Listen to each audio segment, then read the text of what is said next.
Hi everyone, welcome to the channel. कैसे हैं आप सब अच्छे होंगे, मज़े में होंगे और अच्छे से अपने एग्ज़ाम की तैयारी कर रहे होंगे। आज के इस वीडियो सेशन में हमारे पास 20 MCQs रहने वाले हैं एज अ टेस्ट। ठीक है, ये आपके SSC GD एग्ज़ाम के लिए काफ़ी ज़्यादा इंपॉर्टेंट रहेंगे। क्लास को लास्ट तक देखना है। चैनल पे न्यू है तो चैनल को ज़रूर सब्सक्राइब कर लेना है ताकि आने वाले वीडियोज़ के नोटिफिकेशन आपको टाइमली मिलते रहें और आप इसका बेनिफिट लेते रहें। ये आपका अपना ही यूट्यूब चैनल है। ईजी क्वेश्चन रहेंगे लेकिन इंपॉर्टेंट होंगे। आप कौन सी स्टेट से हमें देखते हैं, कमेंट बॉक्स में सभी के सभी एस्पायरेंट अपनी अपनी अटेंडेंस भी कर देना। आज का क्वेश्चन नंबर 1 आपसे पूछा गया, who discovered the law of gravity. बताएं क्या आंसर रहेगा। लॉ ऑफ ग्रेविटी को किसने डिस्कवर्ड किया था।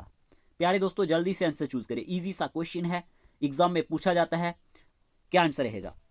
इस क्वेश्चन का आंसर है इसाक न्यूटन। ऑप्शन नंबर 20 का सही आंसर है। ठीक है जी। देखिए, अगर हम बात करते हैं ना इसाक न्यूटन की, तो इन्होंने ही लॉ ऑफ ग्रेविटी जो है ना फॉर्मुलेट किया लेट 17th सेंचुरी में। और इन्होंने क्या डेवलप किया था, थ्योरी ऑफ यूनिवर्सल ग्रेविटेशन को। ठीक है जी, थ्योरी ऑफ यूनिवर्सल ग्रेविटेशन को किसने हमारे पास डेवलप किया, हमारे पास सर इसाक न्यूटन ने।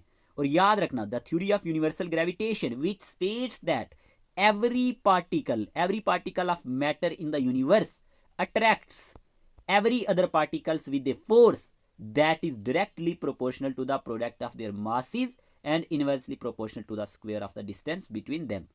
तो इस क्वेश्चन का आंसर क्या है, हमारे पास इसाक न्यूटन। फिर आपसे क्वेश्चन में पूछा गया है, penicillin the first widely used antibiotic was discovered by whom। बताएं क्या आंसर रहेगा। ये क्वेश्चन कई बार एग्जाम में आता है। आपको बताना है penicillin first widely used antibiotic थी और ये किसने डिस्कवर्ड की थी। क्या आंसर रहेगा। इस क्वेश्चन का आंसर है Alexander Fleming. Alexander Fleming is the correct answer. याद रखना, अलेक्जेंडर फ्लेमिंग ने ही डिस्कवर्ड किया था पेनिसिलिन को। फिर आपसे क्वेश्चन में पूछा गया है, इजी सा क्वेश्चन है, बच्चों वाला क्वेश्चन है, क्लास 10th में आपने पढ़ा होगा। ठीक है, 11th में भी पढ़ा होगा। तो आपसे पूछा गया है, हु डिस्कवर्ड द इलेक्ट्रॉन। बताएं इलेक्ट्रॉन को किसने डिस्कवर किया था। इस क्वेश्चन का आंसर है J Thomson. J Thomson is the correct answer. Electron was discovered by J Thomson in 1897। okay, he made this discovery through experiments with cathode ray। ठीक है, ये भी आप याद रख सकते हैं।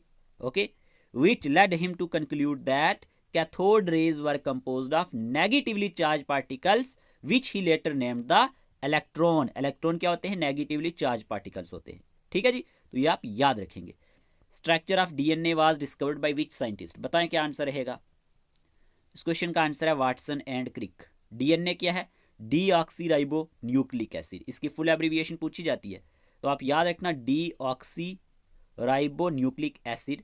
ठीक है, ये एक ऐसा मॉलिक्यूल होता है जो कैरी करता है जेनेटिक इंस्ट्रक्शंस को, जो यूज होती हैं ग्रोथ, डेवलपमेंट, फंक्शनिंग में and reproduction of all living organisms. तो आप ये याद रखेंगे। ठीक है, फिर आपसे क्वेश्चन में पूछा गया है, what is the SI unit of electric current. Easy question है और ये क्वेश्चन एग्जाम में आते हैं। इस क्वेश्चन का आंसर क्या है, ampere. Ampere is the correct answer. SI unit of electric current is ampere और एम्पेयर A से डिनोट किया जाता है।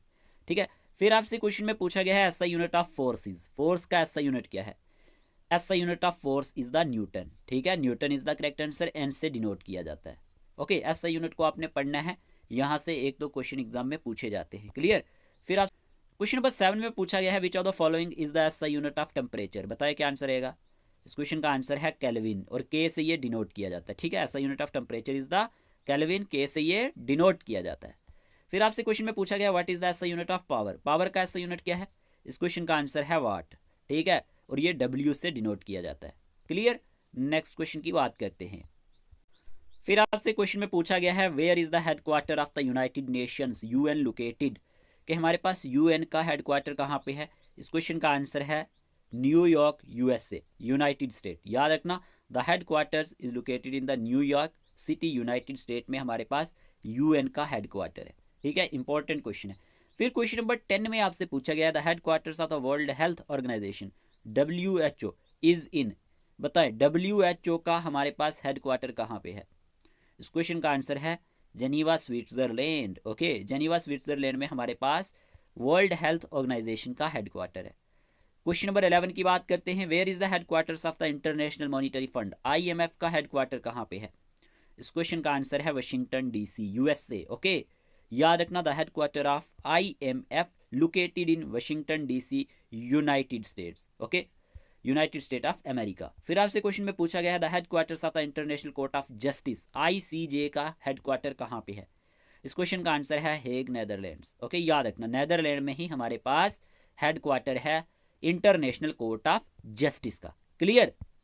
फिर आपसे क्वेश्चन में पूछा गया है who was the founder of the Maurya empire. Maurya empire के फाउंडर कौन है? चंद्रगुप्ता मौर्य। ऑप्शन नंबर 20 का सही जवाब है।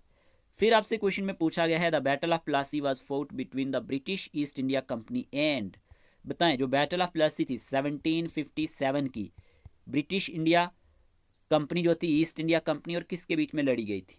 इस क्वेश्चन का आंसर है Nawab of Bengal. Nawab of Bengal is the correct answer. फिर आपसे क्वेश्चन में पूछा गया है who was the first Indian to be elected to the British parliament. बताएं क्या आंसर रहेगा? First Indian to be elected to the British parliament Dadabhai Naoroji. Option number A इसका सही आंसर। ये फर्स्ट इंडियन थे जो इलेक्ट किए गए थे ब्रिटिश पार्लियामेंट में। फिर आपसे क्वेश्चन में पूछा गया है which movement was launched by Mahatma Gandhi in 1942 demanding an end to British rule in India. इस क्वेश्चन का आंसर क्या है? Quit India movement. याद रखना was launched by Mahatma Gandhi 1942 demanding an end to British rule in India. Okay. फिर आपसे question में पूछा गया which is the longest river in India. Easy question है, तो गंगा इसका सही आंसर है। गंगा क्या है? लॉन्गेस्ट रिवर है इंडिया का। फिर आपसे क्वेश्चन में पूछा गया है tropic of cancer passes through how many Indian states. इस क्वेश्चन का आंसर है 8। याद रखना 8 स्टेट्स। ठीक है, आप कमेंट बॉक्स में बता सकते हैं कौन कौन सी 8 स्टेट से ये पास होता है। फिर आपसे क्वेश्चन में पूछा गया which is the largest fresh water lake in India. Fresh water lake India की कौन सी है लार्जेस्ट? इस क्वेश्चन का आंसर है वुलर लेक। अच्छा, वुलर लेक कहाँ पे है? जम्मू एंड कश्मीर में। तो ये भी आप याद रख सकते हैं। Clear, Wular lake is the correct answer. फिर आपसे क्वेश्चन में पूछा गया है the Thar desert is mainly located in which Indian state. इस क्वेश्चन का आंसर है राजस्थान।